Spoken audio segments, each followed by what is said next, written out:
빗속에서 찾은 진실. 잘 지내고 계신가요? 황진이입니다. 오늘은 일요일입니다. 황진이와 함께 즐거운 시간 되십시오. 구독과 댓글은 저를 미소 짓게 합니다. 그날은 유독 비가 거셌습니다. 대학에서 강의를 마치고 집으로 향하던 저는 길거리에 쓰러진 한 남자를 발견했어요. 보통 같았으면 그냥 지나쳤을지도 모르지만 그날만큼은 발걸음이 자연스레 그에게로 향했죠. 괜찮으세요? 도움이 필요하신가요? 제 목소리에 그는 겨우 눈을 떴어요. 그의 입에서 나온 단어 하나가 제 온몸을 얼어붙게 했습니다. 채야. 숨이 멎는 것 같았어요. 은채는 어린 시절 제 이름이었습니다. 입양된 후로 정우라는 이름으로 살아왔지만 고아원에서는 모두가 저를 은채라고 불렀죠. 이 낯선 노숙자의 입에서 그 이름이 나오다니요. 어떻게 저를 아세요? 질문을 던졌지만 그는 이미 의식이 흐려지고 있었어요. 주저할 시간이 없었습니다. 곧바로 구급차를 불렀고 그가 병원으로 이송될 때까지 그의 손을 꼭 붙잡고 있었죠. 병원으로 향하는 구급차 안에서 그의 얼굴을 유심히 살펴봤습니다. 지저분한 수염과 헝클어진 머리카락 사이로 보이는 이목구비는 어딘가 품위가 있었어요. 그는 누구일까요? 어떻게 제 이름을 알고 있는 걸까요? 그리고 무엇보다 왜 내 가슴은 이렇게 아프게 뛰고 있을까요? 우연이라고 하기엔 너무나 운명적인 이 만남이 저의 과거에 대한 의문, 그 답을 찾는 시작점이 될 것 같은 예감이 들었습니다. 병원에서 노숙자의 상태가 안정됐다는 말을 듣고 그의 소지품을 확인할 수 있는지 물었어요. 신원을 파악해야 한다는 명목이었지만 사실은 제 마음속 불안과 호기심을 잠재우기 위해서였죠. 물에 많이 젖었지만 이것들이 환자분의 소지품 전부예요. 봉투를 받아든 저는 조심스럽게 열었습니다. 낡은 지갑, 구겨진 영수증 몇 장, 그리고 비닐로 쌓인 편지 한 장이 나왔어요. 편지를 펼쳤을 때 제 손이 떨렸습니다. 해진 편지지에는 내 아들 은채에게라는 제목이 적혀 있었고 아래에는 작은 사진 한 장이 있었어요. 충격에 제 심장이 거의 멎을 뻔했습니다. 그것은 분명 어린 시절의 제 모습이었습니다. 편지의 대부분은 물에 번져 알아볼 수 없었지만 몇 줄만이 간신히 읽을 수 있었어요. 언젠가는 내게 모든 진실을 말해주고 싶었다. 엄마의 죽음은 사고가 아니었어. 그들이 우리를 갈라놓았지만 가슴이 조여오는 느낌이었습니다. 제 기억 속에는 부모님에 대한 어떤 기억도 없었어요. 고아원에서는 제가 버려졌다고만 들었거든요. 바로 그때 병실에서 소란스러운 소리가 들렸어요. 노숙자가 깨어나 있었고 그는 계속해서 제 이름을 부르며 울부짖었습니다. 은채야, 은채. 내가 너무 늦었구나. 용서해. 용서해. 그의 곁으로 다가가 조심스럽게 손을 잡았어요. 여기 있어요. 누구신지 말씀해 주세요. 그의 눈에 초점이 돌아왔고 저를 바라보는 순간 그의 눈에서 눈물이 흘러내렸습니다. 은채야. 널 찾았다. 드디어. 말을 잇지 못하고 그는 다시 의식을 잃었어요. 손에 쥔 사진을 다시 꺼내 바라보며 결심했습니다. 제 과거, 제 정체성, 그리고 이 남자와의 연결고리를 반드시 찾아내겠다고요. 다음 날 아침 저는 제가 자랐던 하늘빛 고아원을 찾았습니다. 오랜만에 찾은 고아원은 예전보다 많이 작아 보였어요. 다행히도 김 원장님은 여전히 이곳에 계셨습니다. 정우야, 아니 은채구나. 내가 언젠가는 찾아올 거라고 생각했단다. 원장님은 깊은 한숨을 내쉬더니 서랍에서 오래된 파일을 꺼내셨어요. 그것은 제 입양 기록이었습니다. 이 기록들이 조작되었다는 걸 최근에야 알게 됐단다. 내가 너무 늦게 알았어. 파일을 펼치자 유기 항목에 체크가 되어 있었지만 그 위에 작은 메모가 적혀 있었어요. 비상 상황, 임시 보호 요청이라고요. 은채야, 넌 버려진 게 아니었어. 30년 전 비 오는 밤 한 남자가 널 안고 이곳에 왔단다. 그는 너를 잠시만 맡아달라고 위험에서 벗어나면 꼭 데리러 오겠다고 약속했지. 하지만 다음 날 어떤 사람들이 찾아와서 내 기록을 유기로 바꾸라고 강요했어. 숨이 막혔습니다. 제 인생의 시작이 이런 거짓 위에 세워져 있었다니요.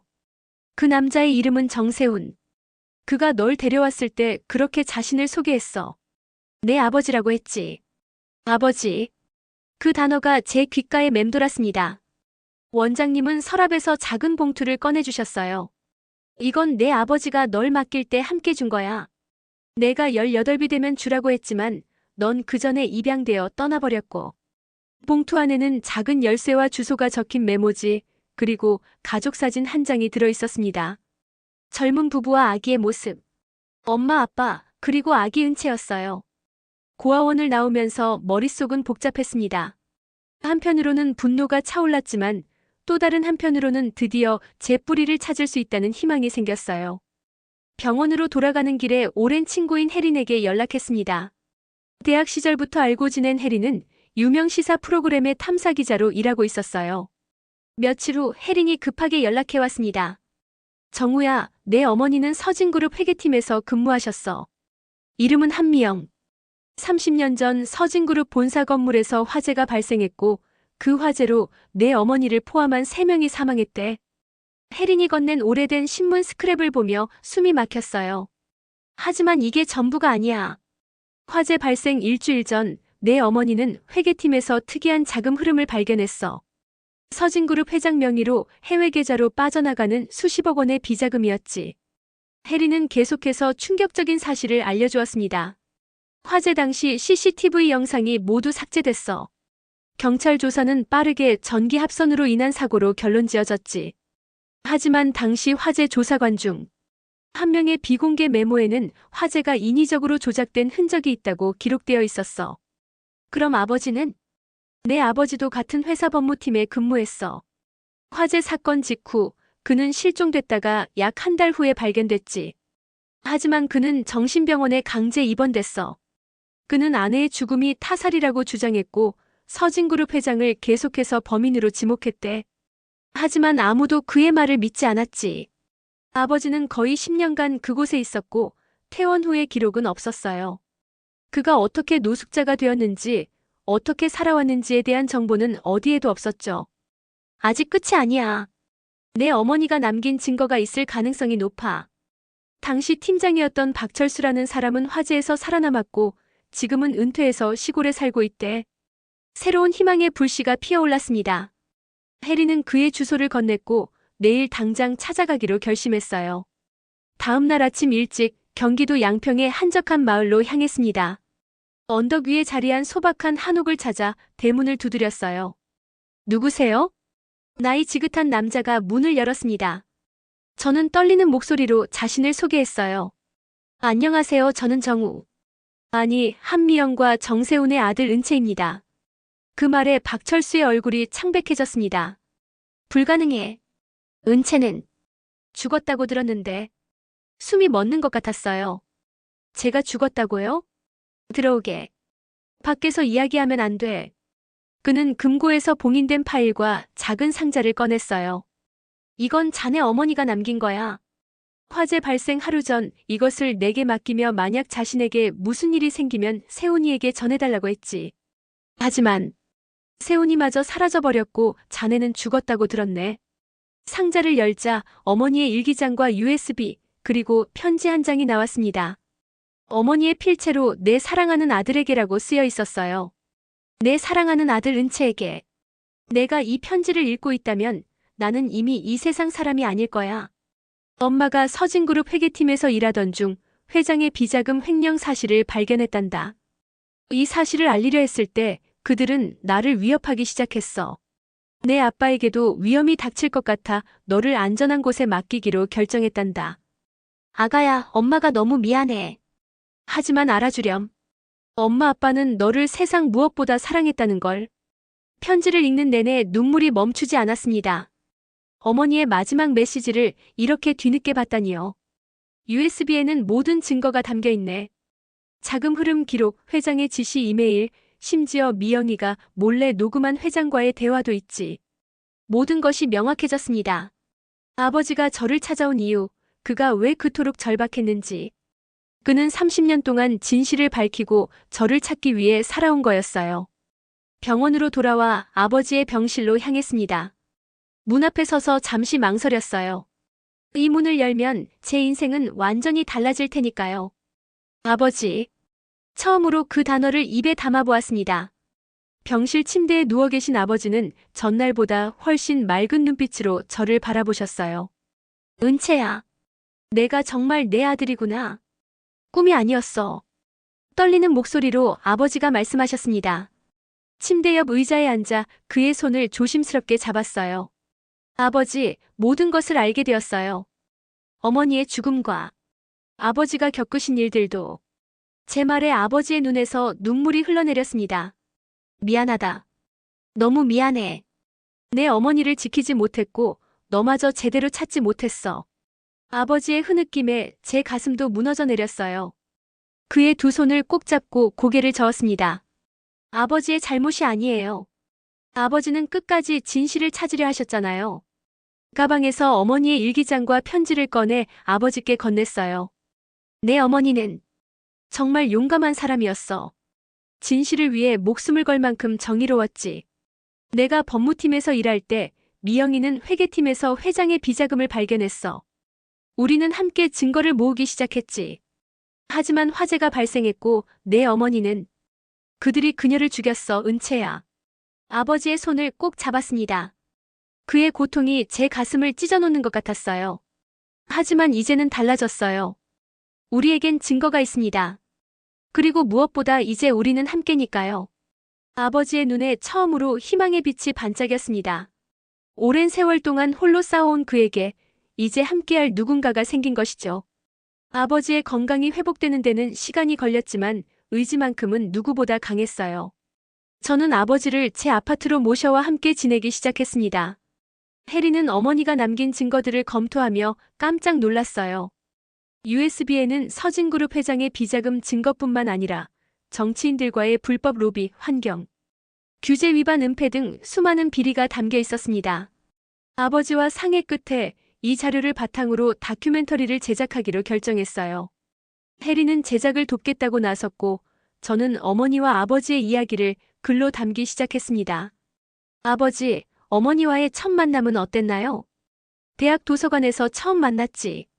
법대생이었던 나는 경영학과 학생이었던 내 어머니에게 반해버렸어. 그녀는 너무 똑똑하고 정의로웠거든. 다큐멘터리 잊혀진 진실 서진그룹의 30년 비밀은 혜린의 프로그램을 통해 전국에 방송되었어요. 방송 직후 예상대로 서진그룹은 명예훼손으로 저희를 고소했지만 우리에게는 확실한 증거가 있었습니다. 더 놀라운 것은 방송 이후의 반응이었어요.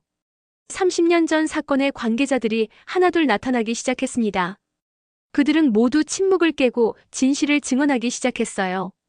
서진그룹 현 회장에 대한 검찰 수사가 시작되었고 30년 전 화재 사건도 재수사되기 시작했습니다. 정의의 바퀴가 마침내 움직이기 시작한 거죠. 결정적인 순간이 왔어요. 검찰 수사 결과 발표가 있는 날 우리는 긴장된 마음으로 TV 앞에 앉았습니다. 서진그룹 이준우 회장을 30년 전 화재 살인 사건의 공범 및 증거인멸 그리고 횡령 혐의로 구속 기소합니다. 아버지와 저는 서로를 껴안았어요. 30년의 고통과 투쟁이 마침내 결실을 맺는 순간이었습니다. 미영아, 드디어 해냈어. 아버지가 하늘을 바라보며 작게 속삭였습니다. 그 순간 제 가슴 속에서도 어머니의 존재를 강하게 느낄 수 있었어요. 서진그룹 사건이 마무리되고 아버지와 저는 새로운 삶을 계획하기 시작했어요. 대학에서의 강의와 작가 활동을 잠시 중단하고 아버지와 함께 강원도의 조용한 마을로 이사했습니다. 은채야, 이 공기 좋은 곳에서 내 어머니가 좋아했던 것처럼 글을 쓰는 게 어떨까? 아버지의 제안에 미소 지었어요. 아버지는 자신의 30년 투쟁기를 쓰기 시작했고 저는 어머니의 이야기를 소설로 담아냈습니다. 아버지, 어머니를 기리는 장학재단을 만들고 싶어요. 한미영 장학재단이라고요. 저녁 식사 중에 제안했죠. 아버지의 눈이 반짝였습니다. 멋진 생각이구나. 내 어머니는 항상 교육의 중요성을 강조했었어. 서진그룹 사건으로 받은 손해배상금과 제 저축을 합쳐 장학재단을 설립했어요. 첫 장학생을 선정하던 날 아버지와 함께 고아원 출신의 대학생들을 만났습니다. 여러분의 과거가 아니라 미래가 중요합니다. 어떤 환경에서도 포기하지 않는 여러분을 응원합니다. 장학증서를 전달하며 말했어요. 그 순간 제 가슴은 따뜻함으로 가득 찼습니다. 시간이 흐르면서 아버지와 저는 더욱 가까워졌어요. 잃어버린 30년의 시간을 메우려는 듯 우리는 서로의 삶에 대해 끊임없이 질문하고 답했습니다. 아버지, 저는 왜 은채라는 이름을 갖게 되었나요? 어느 날 문득 궁금해져서 물었죠. 아버지는 창밖을 바라보며 미소 지었어요. 내 어머니가 지은 이름이야. 은빛 달빛처럼 환하게 세상을 비추는 아이가 되라는 뜻이었지. 그리고 채는 어떤 상황에서도 자신의 빛깔을 잃지 않는다는 의미였어. 아버지의 말에 가슴이 뭉클했습니다.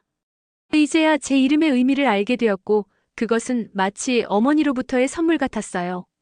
책을 출간하는 날 아버지와 함께 서울의 출판사를 찾았습니다. 잃어버린 빛, 다시 찾은 진실이라는 제목의 이 책은 어머니의 용기, 아버지의 30년 투쟁, 그리고 우리가 다시 만난 이야기를 담고 있었죠. 정우야, 아니 은채야. 내 어머니가 자랑스러워했을 거야. 넌 정말 그녀를 닮았어. 박철수 선생님이 제 손을 꼭 잡으며 말했습니다. 그 말이 제게는 최고의 칭찬이었어요. 어느 봄날 아침 아버지와 함께 정원에 어머니가 좋아했다는 벚나무를 심었습니다. 은채야, 내 어머니가 항상 말했던 게 있어. 진실은 언젠가 빛을 본다고. 그녀는 옳았어. 30년이 걸렸지만 진실은 결국 드러났어. 이제 우리는 앞으로 나아갈 수 있게 되었지. 함께 흙을 덮으며 나무를 심는 순간 마치 새로운 생명이 시작되는 것 같은 느낌이 들었어요. 장학재단 사무실 벽에는 어머니의 사진을 걸어두었습니다. 젊고 아름다운 그녀의 미소는 마치 모든 것을 지켜보고 있는 것 같았습니다. 봄이 오고 정원의 벚나무에 꽃이 피었어요. 아버지와 저는 나무 아래 작은 벤치에 앉아 꽃비가 내리는 모습을 바라봤습니다. 은채야, 이제 우리는 과거를 뒤로하고 앞으로 나아갈 수 있게 되었구나. 아버지의 말씀에 미소 지으며 고개를 끄덕였어요. 저는 이제 누구인지 알았습니다. 용감한 어머니와 끈기 있는 아버지의 딸 진실을 위해 싸웠던 두 사람의 사랑의 결실이었죠. 그리고 그들의 정신은 제 안에서 계속 살아갈 것입니다. 벚꽃 아래에서 우리는 새로운 시작을 맞이했습니다. 과거의 상처는 아물고 이제 우리 앞에는 희망으로 가득 찬 미래가 펼쳐져 있었어요. 어머니가 제게 남긴 이름처럼 저는 어떤 상황에서도 자신의 빛깔을 잃지 않고 세상을 환하게 비추는 사람이 되기로 다짐했습니다. 그것이 바로 어머니의 진정한 유산이었으니까요.